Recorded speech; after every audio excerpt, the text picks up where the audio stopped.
L'Attaque des Titans est le meilleur animé de tous les temps. That's what I'm talking about! That's why he's the MVP! That's why he's the GOAT!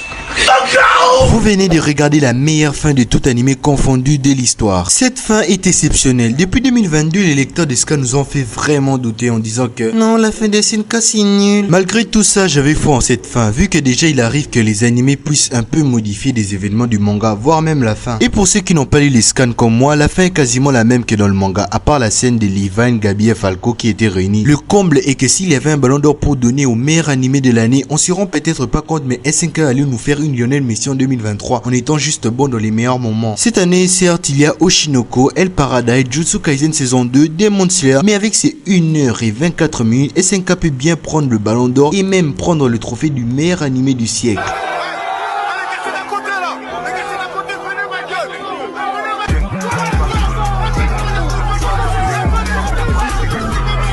SNK a illuminé nos cœurs et vous pouvez aussi illuminer votre coin bien à vous, votre Wekomundo, avec des boîtes lumineuses personnalisées ou des lampes personnalisées 3D. Sinon, si vous êtes à court d'inspi, il y a des modèles prédéfinis dans le site smilefan.storm, le lien est dans la description, et profitez de moins 10% de réduction sur tous les articles de la boutique, y compris la personnalisation avec le code promo Hypnose10. Le lien est juste là. Bref, parlons un peu de l'épisode final de SNK. Alors que le groupe de Armin, Mikasa, Levi, Connie, Jean, Rainer et Pic font face aux générations intérieures des titans primordiaux, quand Hermine se retrouve face au titan originel, il s'est fait capturer par un titan contrôlé par Ymir surgissant derrière lui, les privant d'utiliser le pouvoir du titan colossal. Carrément, le titan a mis sa queue dans la bouche de Hermine.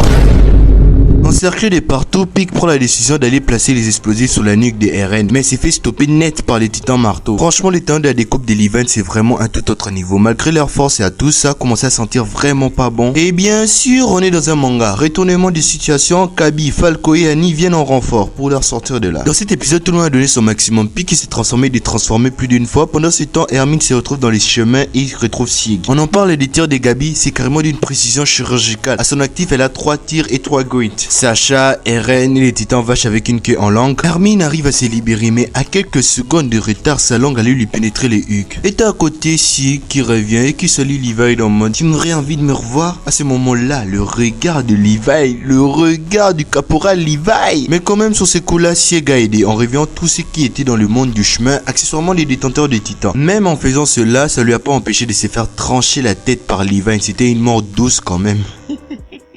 Ensuite, les scènes qui suivent, c'est sans commentaire. Après, on se retrouve dans un univers alternatif où si Mikasa va avouer ses sentiments et accepter les tout abandonnés pour vivre avec Eren loin de tout et attendre que la mort les sépare. Dans le monde réel, le combat final Eren contre Hermine et de l'autre côté Annie, Rainer contre des bots. Levi qui explose les dents de Eren et Mikasa qui profite pour y pénétrer dedans dans la bouche de Eren. Et c'est sûrement la plus belle scène de l'épisode final. Curieusement, cette scène, je m'étais fait spoil à cause de Pinterest. Je voulais juste télécharger des fonds d'écran et lui, il me propose une photo de Mikasa avec la tête d'Eren entre ses bras. Et le comble, c'est pas la première fois. Une fois, je vais télécharger des photos de Tokito pour mettre en fond d'écran et il me fait spoil. Et il m'a spoilé. Tokito, Rengoku et tous, il m'a spoil. Bref, ces derniers épisodes étaient juste magnifiques. Beaucoup de détails par-ci par-là, mais une très bonne conclusion avec des scènes qui vont nous marquer à vie. La scène où Eren avoue qu'il voulait pas que Mikasa soit avec une autre personne, qu'elle reste en deuil même pendant au moins 10 ans. Le passage où tout le monde se rend compte que Eren est parti et aussi tous les pouvoirs des titans. Les larmes de soulagement de tout le monde histoire de nous faire encore plus pleurer davantage. Les larmes de Levi. Ymir reposa enfin en paix. Tout s'est fini bien avec un happy end des plus mémorables 3 ans après le grand terrassement. Bien sûr, tu connais Issei Aoyama avec ses détails bien cachés entre les lignes. Eren a été enterré sur l'arbre de la colline par Mikasa. À la fin, on voit le temps qui défile sur le plan de la colline. On voit les personnages venir faire leur deuil au niveau de la tombe. À ce moment-là, on voit Mikasa avec Jean accompagné d'un enfant qui est certainement leur enfant. Un peu plus tard, on les revoit encore ensemble avec Mikasa qui a une canne. Au premier abord, j'ai cru que c'était le corps de Eren, mais l'écharpe indique que c'est bien Mikasa. Et si tu observes bien, tu verras qu'elle porte une bague. Et cela confirme qu'elle s'était mariée à Jean. Ce qui fait de SNK certainement le meilleur animé de l'histoire. Il possède une histoire originale, complexe et bien développée qui mélange politique, intrigue militaire, mystère et action, capturant ainsi tout le monde dès les premiers épisodes. Avec des personnages mémorables, l'animé présente une grande variété de personnages, chacun avec sa propre personnalité, son histoire et sa complexité. Issei Aoyama a bien géré ses personnages en sachant leur tuer ou pas. Nous étions tous conscients que Eren allait mourir. Le joli clin d'œil à la fin avec Sacha, Erwin, Zoe et les autres membres morts du bâton d'exploration faisant le Shinzo Sasage. Des moments émotionnels intenses capables de susciter une large gamme d'émotions chez tout le monde, allant de la terreur à la tristesse en passant par l'espoir, ce qui en fait une expérience émotionnelle mémorable. Les rebondissements inattendus connus pour ses twists et ses révélations inattendues qui mettaient tout le monde en haleine et en les surprenant à chaque épisode. L'anime aborde des thèmes universels tels que la lutte pour la liberté, la nature de l'humanité et les conséquences de la guerre, ce qui lui confère une profondeur inégalée. Avec des réflexions philosophiques, Shingeki no Kyojin pousse ses spectateurs à réfléchir sur des questions existentielles et morales tout en remettant en question leur propre vision du monde. L'anime soit n'a pas de vrais méchants, juste des gens avec des idéaux différents, que ce soit les Eldiens, ceux de Mars ou Eren, chacun avait sa vision du monde et des titans en aspirant à résoudre les problèmes à leur manière. Merci beaucoup à Hajime Isayama pour ses chefs-d'œuvre. Sur ce, merci d'avoir regardé la vidéo, n'oublie pas de t'abonner et de liker la vidéo si elle t'a plu.